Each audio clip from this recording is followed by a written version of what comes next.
So hello friend, welcome back my study channel. तो आज हम लोग क्लास 10th चैप्टर 1 मैथ के वास्तविक संख्या को देखेंगे, जिसमें से आज हम 20 ऑब्जेक्टिव इम्पोर्टेंट ऑब्जेक्टिव हैं।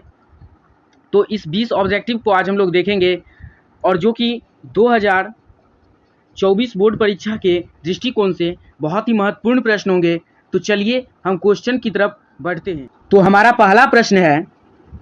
पहला प्रश्न कह रहा है किसी पूर्णांक के लिए विषम संख्या का रूप होगा। पूछ रहा है इस सभी ऑप्शन में किसी पूर्णांक मतलब पूर्णांक दिया हुआ है, अपना क्या दिया हुआ है, पूर्णांक आपको p दिया हुआ है। तो पूछ रहा है किस पूर्णांक के लिए विषम संख्या का रूप होगा। तो हम अगर p के जगह पर ऑप्शन नंबर ए में 1 डालते हैं तो 2 1 जा 2 और प्लस 1 हमारा 3 आता है। तो ये आपका राइट आंसर हो जाएगा, क्योंकि पूछ रहा है विषम संख्या, तो 3 एक विषम संख्या है। तो ऑप्शन नंबर आपका ए सही हो जाएगा। अगर हम ऑप्शन नंबर बी में p की जगह 1 डालते हैं तो 2 1 जा 2 यह एक सम संख्या आ रहा है। ठीक है। अगर हम ऑप्शन नंबर 3 में अगर डालेंगे 1 2 3 कुछ भी डालेंगे तो यह सीरियल वाइज मतलब सम विषम दोनों आ रहा है। तो ये भी ऑप्शन आपका गलत होगा, ये भी गलत होगा। और अगर हम डी नंबर ऑप्शन में p की जगह 1 2 3 कुछ भी डालेंगे तो 1 प्लस 1 हमारा 2 आ रहा है, मतलब 2 नहीं होगा। यहाँ पूछ रहा है विषम संख्या, तो विषम संख्या कौन हो जाएगा, तो ऑप्शन नंबर ए आपका राइट आंसर हो जाएगा। तो ऑप्शन नंबर ए के साथ जितने बच्चे जा रहे हैं उनका option number A right answer है। ठीक है। तो इसी प्रकार अब हम दूसरे नंबर प्रश्न को देखेंगे। तो हमारा दूसरा नंबर प्रश्न कह रहा है, दूसरा नंबर प्रश्न है प्रत्येक धनात्मक संपूरक, पूछ रहा है प्रत्येक धनात्मक संपूरक निम्न रूप का होता है। पूछ रहा है धनात्मक होना चाहिए और सम संख्या होना चाहिए। तो किस ऑप्शन को आप राइट समझेंगे, तो ऑप्शन नंबर पहले देख लेते हैं मान डाल करके कौन सा ऑप्शन होगा। अगर हम ए नंबर ऑप्शन में 1 2 3 कुछ भी डालेंगे तो यह सम विषम दोनों आ रहा है, यह ऑप्शन आपका गलत हो जाएगा। अगर हम बी नंबर ऑप्शन में क्यू की जगह 1 डालेंगे तो यह 2 मतलब सम संख्या आ रहा है। फिर अगर हम 2 डालते हैं तो 4, यह भी सम संख्या, मतलब ऑप्शन नंबर बी आपका राइट आंसर हो जाएगा। तो ऑप्शन नंबर बी के साथ जितने बच्चे जा रहे हैं उनका राइट ऑप्शन है। अगर सी में हम कुछ भी डालेंगे तो 2 1 जा 2 प्लस 1 बराबर 2 1 जा 2 और 1 कितना हो जाएगा, 3 हो जाएगा। तो 3 क्या है, विषम संख्या है। और इसमें डालेंगे तो इसी प्रकार यहाँ पर सिर्फ माइनस हो जाएगा, यहाँ पर माइनस हो जाएगा। तो 2 1 जा 2 माइनस 1 तो 1 हो जाएगा। तो 1 क्या है, विषम संख्या है। तो ऑप्शन नंबर बी आपका राइट आंसर हो जाएगा। कौन सा ऑप्शन, तो ऑप्शन नंबर बी आपका राइट आंसर हो जाएगा 2Q। ठीक है। इसी प्रकार अब हम 3 नंबर प्रश्न को देखेंगे। तो हमारा 3 नंबर प्रश्न कह रहा है यदि m एक धनात्मक पूर्णांक है, यदि m एक धनात्मक पूर्णांक है तो धनात्मक विषम का रूप क्या होगा। पूछ रहा है m एक धनात्मक पूर्णांक है तो m धनात्मक विषम का रूप कौन सा होगा। तो चलिए इस प्रश्न को देखते हैं। तो हम मान डाल के इसमें भी देखेंगे कि कौन सा ऑप्शन आपका सही होगा। तो पहले में अगर हम विषम धनात्मक कर रहा है तो धनात्मक पूर्णांक मतलब m की जगह पर धनात्मक मान रखेंगे। तो 4 × 1 प्लस 2 बराबर कितना होगा, हम m की जगह पर 1 डाले हैं तो 4 1 जा 4 और प्लस 2 6 हो जाएगा। तो यह एक विषम पूर्णांक नहीं है, कह रहा है विषम पूर्णांक का होगा, तो यह एक सम पूर्णांक का है। ठीक है। तो यह ऑप्शन आपका गलत हो जाएगा। ऑप्शन नंबर बी में अगर हम डालते हैं तो 4 × 1 प्लस 4 इक्वल टू 4 1 जा 4 और 4 4 कितना हो जाएगा, 8। तो यह भी ऑप्शन आपका नहीं होगा। पूछ रहा है विषम पूर्णांक लेकिन आया है सम पूर्णांक। अगर हम इसमें डालते हैं 4 1 जा 4 प्लस 1 तो यहाँ पर आ रहा है आपका 5। तो ये आपका राइट आंसर हो जाएगा ऑप्शन नंबर सी। कौन सा हो जाएगा, तो ऑप्शन नंबर सी आपका राइट आंसर हो जाएगा 4m + 1। अब चलिए इसी प्रकार हम 4 नंबर प्रश्न को देखते हैं। हमारा 4 नंबर प्रश्न कह रहा है निम्नलिखित में कौन धनात्मक विषम पूर्णांक नहीं है। पूछ रहा है कौन धनात्मक विषम पूर्णांक नहीं है, मतलब नहीं है मतलब सम पूर्णांक कौन है, यही ना पूछ रहा है। तो अगर हम पहले में q की जगह पर 1 डालेंगे तो 8 × 1 + 1 बराबर क्या हो जाएगा, 9। पूछ रहा है विषम पूर्णांक नहीं है, यहाँ पर विषम पूर्णांक आ रहा है, तो यह ऑप्शन आपका गलत हो जाएगा। ऑप्शन नंबर बी में अगर डालते हैं तो 3 × 1 + 4 तो 8 1 जा 8 और 4 कितना हो जाएगा, 12। तो ये आपका सम पूर्णांक आ रहा है। अगर ऑप्शन नंबर सी की बात करें तो यहाँ पर 8 × 1 + 3 8 1 जा 8 और 3 कितना हो जाएगा, 8 1 जा 8 और 3 कितना हो जाएगा, 11। तो यह भी आपका विषम पूर्णांक है। और इसमें अगर हम डालेंगे तो फिर 8 को 1 से गुना करेंगे तो 8 और प्लस 7 कितना हो जाएगा, 15। तो यह भी आपका विषम पूर्णांक है। तो सम पूर्णांक पूछ रहा है विषम पूर्णांक नहीं है, तो यह विषम पूर्णांक है, यह भी है, यह भी है, लेकिन यह जो 12 है यह विषम पूर्णांक नहीं है। तो आपका राइट आंसर कौन सा हो जाएगा, तो ऑप्शन नंबर बी आपका जो है वह राइट आंसर हो जाएगा, ऑप्शन नंबर बी 8Q + 4। ठीक है। चलिए इसी प्रकार हम 5 नंबर प्रश्न को देखते हैं। तो 5 नंबर प्रश्न बहुत हलवा टाइप प्रश्न है। तो प्रश्न कर रहा है 192 के अभाज्य गुणनखंड में 2 का घातांक क्या होगा। पूछ रहा है 192 का अभाज्य गुणनखंड में 2 का घातांक क्या होगा। तो चलिए इस प्रश्न को हल करते हैं। तो पहले इसका अभाज्य गुणनखंड तोड़ेंगे, तो 192 का अभाज्य गुणनखंड तोड़ेंगे तो 2 से पहले लगाएंगे तो कितना हो जाएगा, 2 से लगाएंगे तो 2 पच्चीस 10, 2 नमा 18 और 1 2 2 6 12, तो कितना होगा 96। फिर 2 से लगाएंगे तो 2 चौके 8 और 2 8 16, ठीक है। अब फिर 2 से लगेगा तो कितना होगा 24 और फिर 2 से लगाएंगे तो 12 और फिर यहाँ पर लगा देंगे 12 को, क्या हो जाएगा फिर 2 से लगेगा तो 6 और फिर 2 से लगाएंगे तो 3। तो आपका पूछ रहा है यहाँ पर अभाज्य गुणनखंड में 2 का घातांक कितना है। तो 2 कितनी बार आया है, मतलब 1 बार, 2 बार, 3 बार, 4 बार, 5 बार और 6 बार, मतलब आपका 2 का जो घातांक है वो 6 बार आया है। तो आपका राइट ऑप्शन कौन सा हो जाएगा, तो ऑप्शन नंबर सी आपका राइट आंसर हो जाएगा 6, ठीक है। इसी प्रकार अब हम 6 नंबर प्रश्न को देखेंगे। तो 6 नंबर प्रश्न भी उसी प्रकार का प्रश्न है। इसमें प्रश्न में सिर्फ पूछ रहा है 234 के अभाज्य गुणनखंड में 3 का घातांक, इसमें पूछ रहा है 3 का घातांक कितना होगा। तो चलिए इसको निकाल लेते हैं। 234 का पहले अभाज्य गुणनखंड करेंगे तो पहले हम 2 से लगाएंगे तो क्या हो जाएगा, 2 से लगाएंगे तो कितना हो जाएगा 117, कितना होगा 117। अब ये हम 3 से लगाएंगे तो 3 से कितने बार में लगेगा, 3 तिया 9, 3 से नहीं लगेगा, सॉरी 1 मिनट, तो कितना हो जाएगा 3 तिया 9 और 3 नमा 27। देखिए यहाँ पर जब हम इसका भाग करेंगे तो 117 का देखिए 3 से करेंगे तो 3 तिया 9, यहाँ पर 11 में से 9 जाएगा 2 और यहाँ पर बचेगा 7, 3 नमा 27, तो कट जाएगा। तो आपका क्या हो जाएगा 39, क्या होगा 39। अब फिर यहाँ 3 से लगाएंगे तो 3 दहे के 3 एक 3 और 3 तिया 9, तो 13। आपको यहाँ पर पूछ रहा था 3 का घात कितना होगा, तो 3 कितने बार आया है, 1 बार और 2 बार, तो इसका 3 का घात कितना होगा, ऑप्शन नंबर सी आपका राइट आंसर हो जाएगा। 3 का घात कितना होगा, तो 2, क्या हो जाएगा ऑप्शन नंबर सी 2। अब हम 7 नंबर प्रश्न को देखते हैं। तो हमारा 7 नंबर प्रश्न कह रहा है सह अभाज्य संख्याओं का मौसा कितना होता है। तो सह अभाज्य संख्या मतलब जिसका मौसा 1 हो उसे सह अभाज्य संख्या कहते हैं। तो सह अभाज्य जैसे हम ले लेते हैं 2 और 3, ठीक है। जब हम इसका मौसा निकालेंगे, मौसा मतलब होता है HCF और लौसा मतलब होता है LCM, ठीक है। तो इसका जैसे देखिए यहाँ पर अभी हम यहाँ पर इसका मौसा निकालेंगे तो 2 एक है 2, 1 और 2, 1 दूना 2, यहाँ देखिए कट गया, तो इसका जो मौसा आया वह 1 आया। तो क्या हो जाएगा सह अभाज्य संख्याओं का मौसा कितना हो जाएगा, 1 हो जाएगा। ऑप्शन नंबर बी आपका राइट आंसर हो जाएगा। कौन सा ऑप्शन, ऑप्शन नंबर बी 1, ठीक है। चलिए अब 8 नंबर प्रश्न है। 8 नंबर प्रश्न कह रहा है निम्नलिखित में कौन सी अभाज्य संख्या है। तो हम लोग जानते हैं कि अभाज्य संख्या कौन सा है, तो और आपसे प्रश्न पूछ सकता है कि प्रथम अभाज्य संख्या कौन सा है। तो प्रथम अभाज्य संख्या जब पूछे तो प्रथम अभाज्य संख्या 2 है, और प्रथम भाज्य संख्या कौन सा है, तो प्रथम भाज्य संख्या 4 है। और कितने बच्चे सोचते हैं कि 2 कैसे अभाज्य संख्या है, तो 2 सिर्फ अपने खुद मतलब 2 ही से लगेगा, उसके बाद किसी से नहीं लगेगा, इसलिए 2 अभाज्य संख्या है। और 4 से ही नंबर कटना शुरू होता है, इसलिए 4 क्या है, भाज्य संख्या है। तो यहाँ पर आपको प्रश्न पूछ रहा है निम्नलिखित में कौन सी अभाज्य संख्या है। तो अभाज्य संख्या कौन सा है, तो 27। देखिए 27 जो है वह 3 से कटता है, ठीक है। तो यह नहीं होगा, 27 नहीं होगा। अगर हम देखिए बात करें 35 की, तो 35 भी 7 पच्चीस 35 कटता है। अगर 56 की बात करें तो ये भी कटता है। अगर 13 की बात करें तो 13 नहीं करता है। तो ऑप्शन नंबर आपका सी राइट आंसर हो जाएगा 13। 13 किसी भी नंबर से नहीं कटता है, सिर्फ खुद से और 1 से ही सिर्फ कटता है, इसलिए यह अभाज्य संख्या हो जाएगा, ठीक है। अब इसी प्रकार हम 9 नंबर प्रश्न को देखेंगे। तो हमारा 9 नंबर प्रश्न जो कह रहा है निम्नलिखित में कौन सा अभाज्य संख्या है। फिर से वही प्रश्न है, निम्नलिखित में कौन सा अभाज्य संख्या है। तो इसका राइट आंसर कौन सा हो जाएगा, तो ऑप्शन नंबर कौन सा हो जाएगा, तो पहले निकाल लेते हैं। अगर 91 की बात करें तो 91 3 से कटेगा, नहीं कटेगा। 13 से कटेगा, 13 से कट जाएगा 91, ठीक है। तो यह नहीं होगा, 91 नहीं होगा। अगर 213 की बात करें तो 213 3 से कटेगा, 3 सत्ते 21 कट जाएगा, 3 एक 3, मतलब ये 213 और ये दोनों नहीं होगा ऑप्शन, ठीक है। चलिए अब 41 की बात करते हैं। तो 41 किसी भी संख्या से नहीं कटेगा, इसलिए ऑप्शन नंबर सी आपका राइट आंसर हो जाएगा। ऑप्शन नंबर सी 41 जो है वह अभाज्य संख्या है, ठीक है, अभाज्य संख्या है। अगर अब 10 नंबर प्रश्न को देखेंगे तो 10 नंबर प्रश्न कह रहा है यदि P तथा Q 2 अभाज्य संख्याएं हैं तो उनका मौसा क्या होगा। हम मान लेते हैं कि P बराबर 2, ठीक है, और Q बराबर 3।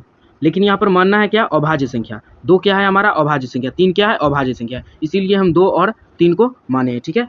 तो अब इसको आप पूछ रहा है कि उनका मौसौ मतलब एचसीएफ कितना होगा, तो मौसौ कितना हो जाएगा, तो निकाल लेते हैं। 2 1 है 2, 1 2 कट जाएगा, तो इसका मौसौ कितना हो जाएगा, 1 जो है वह इसका मौसौ हो जाएगा। तो ऑप्शन नंबर डी आपका राइट आंसर हो जाएगा, ऑप्शन नंबर डी।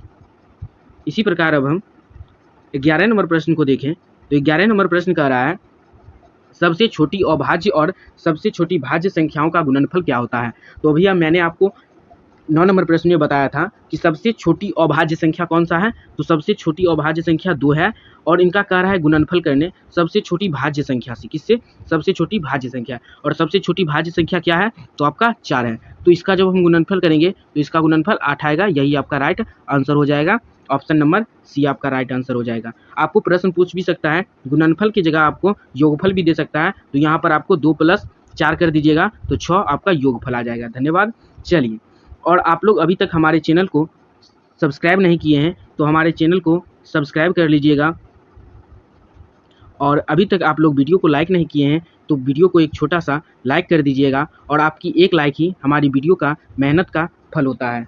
धन्यवाद। चलिए, अब हम 12 नंबर प्रश्न को देखें, तो 12 नंबर प्रश्न कह रहा है निम्नलिखित में कौन अभाज्य संख्या है। फिर वही प्रश्न आ रहा है, रिपीट हो रहा है, निम्नलिखित में कौन सा अभाज्य संख्या है। देखिए, एक बात आप लोग याद रखिए कि मतलब क्वेश्चन जो है, क्वेश्चन जितने बार रिपीट होंगे उतने बार आपके दिमाग में घुसेगा, समझ गए। तो देखिए, अभाज्य संख्या कह रहा है, 1 बार आया, 2 बार आया, 3 बार आया, 4 बार आया, तो आपको मतलब लग रहा होगा हाँ अभाज्य संख्या यही होगा, ठीक है। तो चलिए, इसका राइट आंसर कौन सा हो जाएगा, तो आप लोग जल्दी बताइए इसका राइट आंसर कौन सा हो जाएगा। निम्नलिखित में कौन सा अभाज्य संख्या है। क्या 33 अभाज्य संख्या है, नहीं है। क्यों नहीं है, क्योंकि 11 × 33 होता है। 39 है, नहीं है, क्योंकि यह 3 के पहाड़ा में 39 आ जाएगा, ठीक है। 38 है, नहीं है, यह 2 से कट जाएगा। 31 है, 31 किसी भी संख्या से नहीं कटेगा। 31 को अगर हम काटेंगे तो यह किसी भी संख्या से नहीं कटेगा, 2 से कटेगा, 3 से कटेगा, 4 से कटेगा, किसी भी मतलब संख्या से यह नहीं कटेगा। यही आपका राइट आंसर हो जाएगा, ऑप्शन नंबर डी आपका राइट आंसर हो जाएगा 31, ठीक है। चलिए, अब हम 12 नंबर देख लिए, अब 13 नंबर प्रश्न को देखेंगे, तो 13 नंबर प्रश्न कह रहा है सबसे छोटी अभाज्य संख्या क्या है। तो यह प्रश्न बहुत ही वीवीआई प्रश्न है, आपको यह प्रश्न 2024 में पूछ सकता है, क्योंकि यह प्रश्न आपको 2022 और 2023 में पूछा था। तो चलिए इसका उत्तर जानते हैं। प्रश्न है सबसे छोटी अभाज्य संख्या कौन सा है। तो अभी हमने देखे थे कि सबसे छोटी जो अभाज्य संख्या है वह 2 है, और सबसे छोटी भाज्य संख्या है वह 4 है। तो इसमें पूछ रहा है सबसे छोटी अभाज्य संख्या, तो अभाज्य संख्या आपका कौन सा हो जाएगा, ऑप्शन नंबर सी आपका राइट आंसर हो जाएगा 2, ठीक है। अब चलिए हम 14 नंबर प्रश्न को देखते हैं। तो 14 नंबर प्रश्न कह रहा है 5005 के कितने अभाज्य गुणनखंड हैं। अब पहले हम इस पर आपको एक बेसिक प्रश्न को देते हैं जो आपको बेस को टाइट कर देगा, ठीक है। तो जैसे अभी हम समझ लेते हैं कि आपको कह दिया 100 का अभाज्य गुणनखंड कितना होगा, तो इसका 100 को तुरंत काट देंगे, ठीक है। तो 2 से कटेगा 50, फिर 2 से कटेगा 25, फिर 5 से कटेगा 5 बार में। तो 100 का अभाज्य गुणनखंड कितना हुआ, 1 2 3 4, मतलब ये 1 हुआ, 2 हुआ, 3 हुआ और 4 हुआ। तो पूछेगा 100 का अभाज्य गुणनखंड, तो 4। इसी प्रकार हम निकालेंगे 5005 का अभाज्य गुणनखंड। तो चलिए देखते हैं 5005 का अभाज्य गुणनखंड। तो 5005 का अभाज्य गुणनखंड, पहले 5 से लगेगा, 5 × 5 2 0, 5 × 5, अब कितना से लगेगा, तो अब 3 से लग सकता है, तो 101 आपका 11 से लगेगा, कितना से, 11 से। तो देखिए 11 नमा कितना होगा, 99। देखिए यहाँ पर आपको लगा कर दिखाते हैं, 11 से 11 नमा कितना हो जाएगा, 99। 100 में से 99 जाएगा तो 1, और यहाँ पर वाला 1 आपका यहाँ उतर जाएगा, ठीक है। और 11 1 कितना हो जाएगा, 11, और यह दोनों आपका कट जाएगा, तो आपका क्या हो जाएगा, 91। तो यहाँ पर क्या आ जाएगा, 91, ठीक है। अब 91 किससे लगेगा, तो 91 13 से लगेगा, कितना हो जाएगा, 13 सते 91, ठीक है। तो आपसे यही प्रश्न पूछ रहा था 5005 के कितने अभाज्य गुणनखंड हैं, अभाज्य गुणनखंड हैं। तो इतने इसके कितने अभाज्य गुणनखंड हैं। तो आप लोग यहाँ पर एक चीज़ देख सकते हैं, क्योंकि यहाँ पर अभाज्य बोला था, तो यहाँ पर सभी अभाज्य हैं। ये 5 जो है वह भी अभाज्य है, 11 भी अभाज्य है, और 13 भी अभाज्य संख्या है, और 7 भी अभाज्य संख्या है। तो इसका कितना अभाज्य गुणनखंड है, 1 2 3 4, कितना है, 4। तो इसका राइट आंसर क्या हो जाएगा, ऑप्शन नंबर बी 4। अब हम 15 नंबर प्रश्न को देखते हैं। इस वीडियो में हम पहले आपको बता दिए हैं कि 20 प्रश्न को देखेंगे, तो अभी हम 15 नंबर प्रश्न तक आ चुके हैं और आगे देखते हैं कौन कौन से प्रश्न हैं। आपका यहाँ पर क्वेश्चन जो है 15 नंबर यहाँ पर मिसप्रिंट हो चुका है, तो यहाँ पर हम किसी भी चीज़ को ले लेते हैं। यहाँ पर हम जैसे ले लेते हैं 50 ले लेते हैं, ठीक है। यहाँ पर पूछ रहा है 50 का अभाज्य गुणनखंड क्या होगा। आप लोगों को इसका आंसर नहीं देखना है क्योंकि इसका आंसर भी गलत होगा, क्योंकि क्वेश्चन मैंने अभी बदल दिया है, ठीक है। तो पूछ रहा है 50 का अभाज्य गुणनखंड क्या होगा। तो इसी प्रकार अभी हम बताएंगे कि मतलब जैसा ऑप्शन है ना ऐसा ही अभी इसका आंसर हम लाएंगे, ठीक है। तो पूछ रहा है 50 का अभाज्य गुणनखंड, तो 50 का अभाज्य गुणनखंड पूछ रहा है, तो कितना से लगेगा 2 से 25, 5 से 5, ठीक है। तो पूछेगा जब 50 का अभाज्य गुणनखंड तो होगा 2 पर पावर 1 गुना 5 पर पावर 2। कैसे होगा, तो 2 सिर्फ एक बार है इसलिए इसका पावर 1, और 5 जो है वह 2 बार है इसलिए 5 का पावर 2 हो जाएगा, ठीक है। चलिए अब हम 16 नंबर प्रश्न को देखते हैं। तो आपका 16 नंबर प्रश्न कह रहा है 18 तथा 72 का यहाँ पर लॉसो मौसो की जगह पर फौसो लिखा गया है, सॉरी यहाँ पर क्या हो जाएगा मौसो, ठीक है। पूछ रहा है 18 और 72 का मौसो क्या हो जाएगा। तो मौसो मतलब होता है दोनों में जो कॉमन होता है वही मौसो होता है। तो चलिए दोनों को निकालते हैं। तो निकालेंगे 18 और 72, यहाँ पर अभी किसी विधि से आप निकाल सकते हैं। तो कितना बार में लगेगा 18 चौका 72, 18 फुर्ज मतलब 18 फुर्जा कितना होता है 72, ये कट जाएगा तो आपका मौसो जो होगा वह 18 होगा। ऑप्शन नंबर ए आपका राइट आंसर हो जाएगा। क्या हो जाएगा, ऑप्शन नंबर ए आपका राइट आंसर हो जाएगा। और वीडियो समझ रहे होंगे तो वीडियो को एक छोटा सा लाइक कर दीजिएगा और हमारे चैनल पर जुड़ने के लिए चैनल को सब्सक्राइब कर दीजिएगा। और चलिए अगले प्रश्न की ओर बढ़ते हैं। तो हमारा अगला प्रश्न है 45 तथा 60 का मौसो क्या होगा। तो चलिए इसका निकालते हैं मौसो। पूछ रहा है 45 और 60 का मौसो। 45 बन जा 45, 60 में से 45 घटेगा कितना हो जाएगा 15, फिर आएगा 45, ये जो है यहाँ पर आ जाता है, ठीक है। तो 15 तिया 45 कट जाएगा, तो आपका मौसो जो हो जाएगा मौसो, तो मौसो बराबर क्या आ जाएगा 15। ऑप्शन नंबर डी आपका राइट आंसर हो जाएगा 15, ठीक है। ऑप्शन नंबर डी आपका राइट आंसर हो जाएगा 15, ठीक है। चलिए अब हम 18 नंबर प्रश्न को देखते हैं। तो 18 नंबर प्रश्न जिन जिन को भारी और मुश्किल लग रहा होगा उनके लिए मैं एक बात बताना चाहता हूँ। अगर आप लोग पहले जंग छोड़कर भाग जाइएगा तो जंग जीतने की कोई संभावना नहीं रहती है, ठीक है। तो चलिए इस प्रश्न को देखते हैं। तो इस प्रश्न में कह रहा है यदि ए बराबर 2 पर पावर 3 गुना 5 और बी बराबर 2 पर पावर 4 गुना 5 गुना 7, तब मौसो ए और बी का पूछ रहा है। मतलब ए जो है इसका और इसका मौसो पूछ रहा है। तो मैंने बताया था पहले भी आपको मौसो में कॉमन लिया जाता है। क्या लिया जाता है, कॉमन लिया जाता है। तो पहले हम लिख देंगे दोनों में ए बराबर 2 पर पावर 3 मतलब क्या होता है 2 गुना 2 और क्या है 3 और 5। तो क्या लिखेंगे 3 और 5। अब बी का लिखेंगे तो बी बराबर 2 पर पावर 4 है मतलब 2 को हम 4 बार लिखेंगे। कितने बार, तो 2 को हम 4 बार लिखेंगे। तो 2 गुना 2 गुना 5 गुना 7। अब इसमें से हम पेयर बनाएंगे मतलब कॉमन लेंगे। तो आप लोग यहाँ पर देख सकते हैं कि एक पेयर बन रहा है 2 का, फिर दूसरा पेयर बन रहा है 2 का, तीसरा पेयर बन रहा है 2 का, और चौथा पेयर बन रहा है 5 का, ठीक है। तो इन सभी को हम अलग लिखेंगे। तो यहाँ पर लिखेंगे ए बी का मौसो कितना हो जाएगा, इसका पेयर जो 2 निकला तो 2 में से एक को हम निकाल लेते हैं बाहर, ठीक है।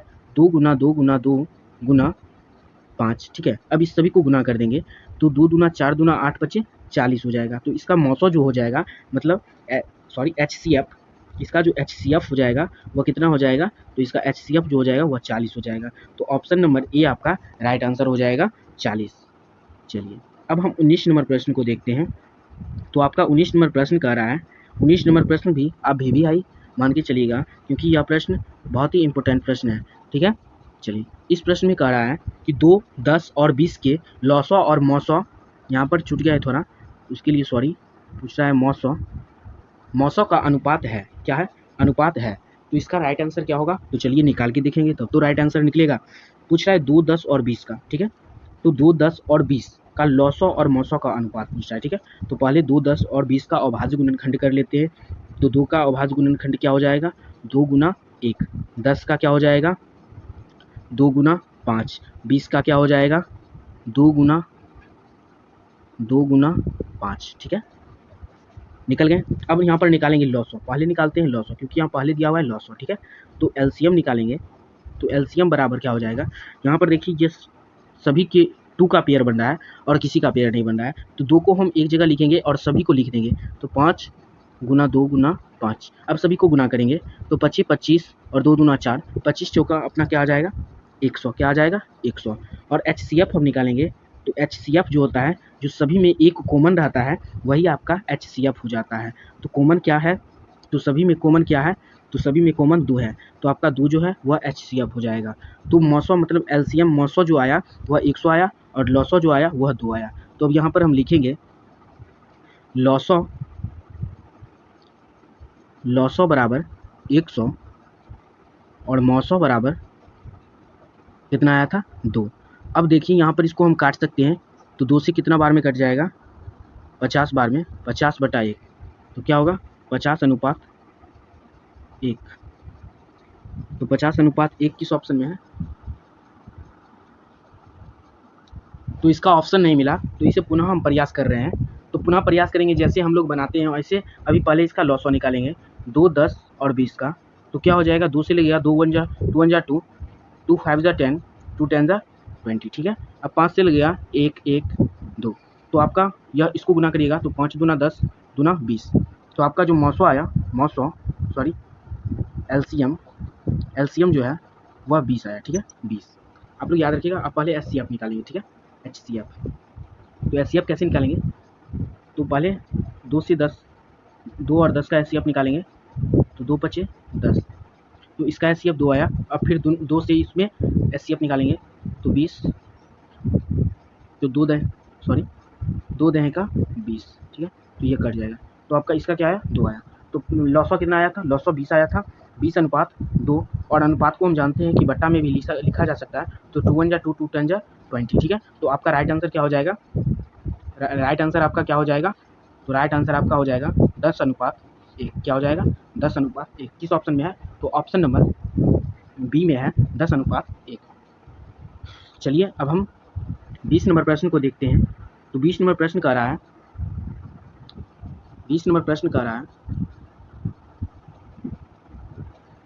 5 15 और 20 के लॉसो और मौसो का अनुपात ज्ञात करें।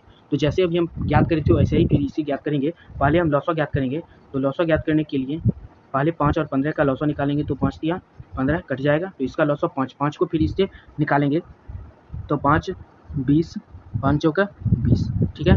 तो इसका जो लॉसो निकला वो 5 निकला, क्या निकला 5। तो लॉसो बराबर 5 आप लोग याद रखिएगा। अब पहले मौसो निकालते हैं, तो मौसो क्या निकालेंगे, तो 5 मौसो क्या निकालेंगे, तो 5 का अभाज्य गुणनखंड करेंगे, तो क्या होगा, सॉरी अभी हम लोग क्या निकाले थे, तो अभी हम जो निकाले थे वह था अभी जो निकाले थे हम कितना आया था 5, वह था मौसो, क्या था मौसो। अब निकालेंगे लॉसो, तो लॉसो आम भाषा में कैसे निकालते हैं, तो 5 15 और 20 का लॉसो जैसे निकालेंगे, तो यहाँ से 5 लगेगा, 5 1 5 3 4, ठीक है। अब यहाँ पर नहीं लगने वाला है, तो 4 दिया 12 12 5 60, तो आपका पहले है लॉसो, तो लॉसो पहले लिखेंगे 60:5, ये कट जाएगा 5 के 5 कितने 12 12 5 60, तो आपका 12:1 आएगा, वही आपका राइट आंसर हो जाएगा। ऑप्शन नंबर डी आपका राइट आंसर है 12:1। तो उम्मीद है कि आप लोग वीडियो को अच्छे से समझ गए होंगे। तो अगर अच्छे से समझ गए होंगे तो वीडियो को एक छोटा सा लाइक कर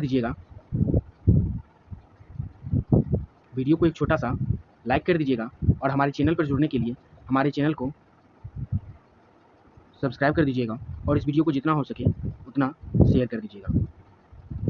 और आपकी एक मेहनत की लाइक ही हमारी वीडियो का मेहनत का फल होता है। धन्यवाद।